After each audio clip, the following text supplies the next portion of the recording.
there's a couple of really interesting articles, one in the BBC and the other in the Washington Post, about China. And the one in the Washington Post is by Fred Hyatt, and it's titled, "Why China's Leaders Are So Terrified of Dissent." And the one in BBC from this morning, Fred Hyatt's piece is from July 13th.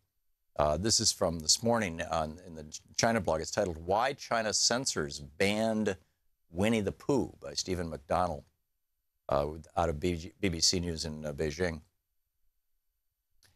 And he writes, "The blocking of Winnie the Pooh might seem like a bizarre move by the Chinese authorities, but as part of a struggle to restrict clever bloggers from getting around their country's censorship." Yeah, if you are a Republican and you want to destroy net neutrality, then, hey, you want an example of how it's done? Look at China.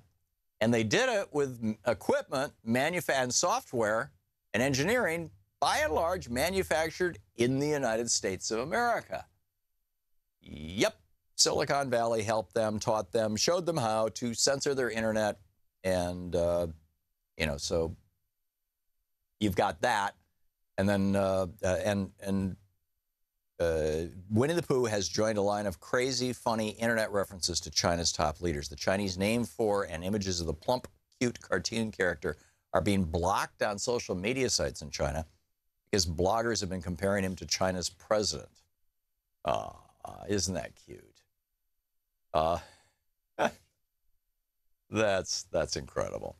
So, and this whole thing about China's leaders last week, Liu Xiaobo,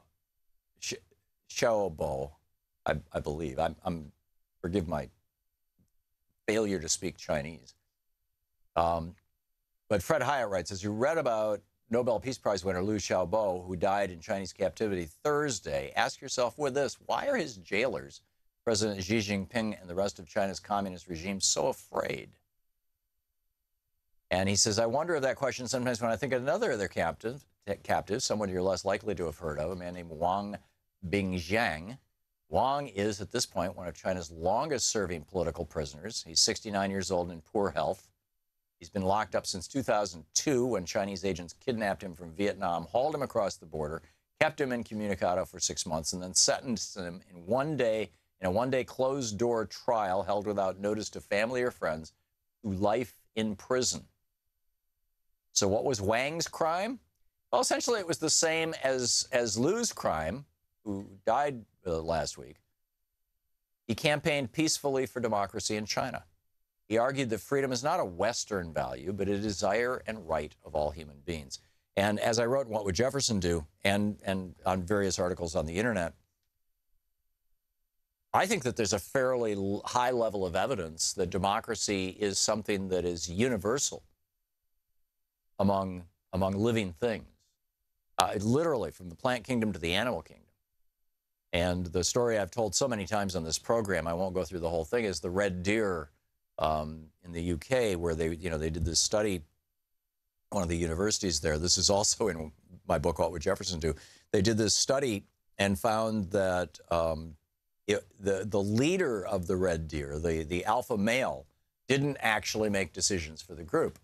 That the decision about when to go to the watering hole, or which of several watering holes to go to, those kind of things, those were made by democracy. When when more than 50% of the animals are pointing their heads toward the watering hole, then the whole herd goes.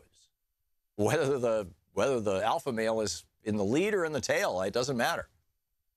And if there's a predator around, it takes a supermajority, 2/3. We actually put that stuff in our Constitution, right? Really important stuff takes a supermajority. Regular stuff you can pass with majority rule. So I would, and it's not just, by the way, red deer in the UK. It's virtually every kind. Birds, as they're flying along, every bird, every time it's doing a wingspan thing, it is saying vote right, vote left, vote right, vote left. And when more than 50% of the birds, or fish in a school, when more than 50% of them move, a quarter inch to the left, the entire flock moves a quarter inch to the left, which begins a giant turn. And this is why it looks like they're all psychic. It looks like birds flying and fish schooling are psychic. They're not. They're voting. This is built into our DNA. And China's trying to fight it. And the point that Fred Hiatt is making is that they're having a real challenge. And the way that they're trying to fight it is they're trying to say, we need to prevent democracy because we have created prosperity with this, crony capitalism where the state owns much of the capitalist enterprises and all the capitalist enterprises in the state are beholden to or directly responsive to the government. And I'm not talking about things like the horrible regulations that the right-wingers from the Koch network talk about when they're talking about things like, protecting us from poison in our air and water. I'm talking about, everything from political activity to the kind of things you're going to manufacture to who your partners are going to be to everything in China. Hyper-regulated. And yet this is the country that we've pretty much chosen to make the richest economy in the world by shipping all of our manufacture, large chunks, the vast majority of our manufacturing there. Or the vast majority of our consumer goods manufacturing there. We still make weapons here. So this is real and serious stuff. And I think it's worth noting, what is the state of democracy in the United States?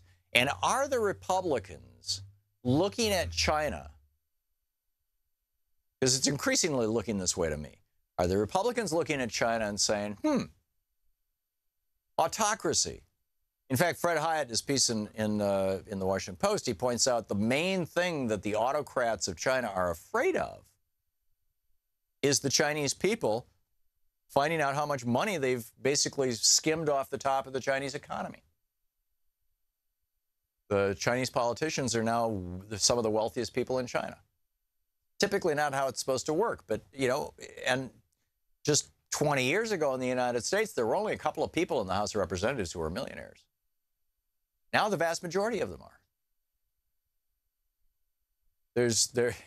The Senate has always been wealthy, but, and we've had some governors who've been wealthy, but now you've got like Bruce Rauter in Illinois, a billionaire.